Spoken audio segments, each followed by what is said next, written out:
In the 1920s and 1930s, the Soviet Union, led by Joseph Stalin, embarked on a radical transformation of its economy. One of the key policies was collectivization, a process in which individual farms were taken from their owners and combined into large state-run collectives. Stalin believed this would increase agricultural productivity and fuel rapid industrial growth. However, for the people of Ukraine, a region often called the breadbasket of Europe, this policy would soon turn deadly. The roots of the famine lie in Stalin's policies. Farmers were forced to give up their land and livestock. Many resisted, leading to brutal crackdowns. Peasants who refused to join collective farms were labeled enemies of the state. As punishment, their grain, livestock, and even seeds were confiscated. But this wasn't just about economics. Ukraine had a strong national identity, and many in Moscow saw this as a threat. Some historians argue that the famine was used as a weapon to crush Ukrainian independence. By 1932, the Soviet state had set impossibly high grain quotas. Local officials, fearful of punishment, seized more grain than the peasants could afford to give. As a result, families were left with nothing to eat. While the government exported millions of tons of grain abroad, millions of Ukrainians starved. Entire villages were wiped out. People were left to eat whatever they could find: grass, tree bark, even rats.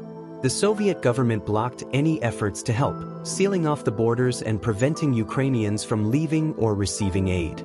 By the time the famine ended in 1933, estimates suggest that anywhere from 3 to 7 million people had died, with the majority of the victims being ethnic Ukrainians. The exact number remains unknown because Soviet authorities worked hard to cover up the extent of the tragedy. For years, the famine was denied, and discussing it could lead to imprisonment or worse.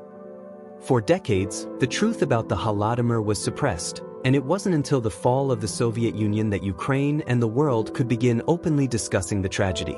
In 2006, Ukraine officially declared the Holodomor a genocide, and many countries have followed suit, though the debate over whether it constitutes genocide continues to this day.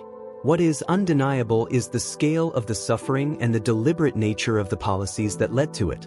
The Holodomor remains a painful chapter in Ukrainian history, a reminder of the devastating power of totalitarianism and the cost of erasing humanity for the sake of political control. But Ukraine survived. Its people rebuilt, and today, they honor the memory of those lost to one of the darkest moments in human history.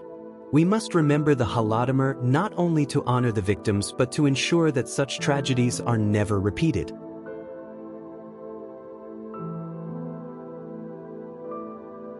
Thank you for watching. If you found this story important, please like, share, and subscribe for more historical content.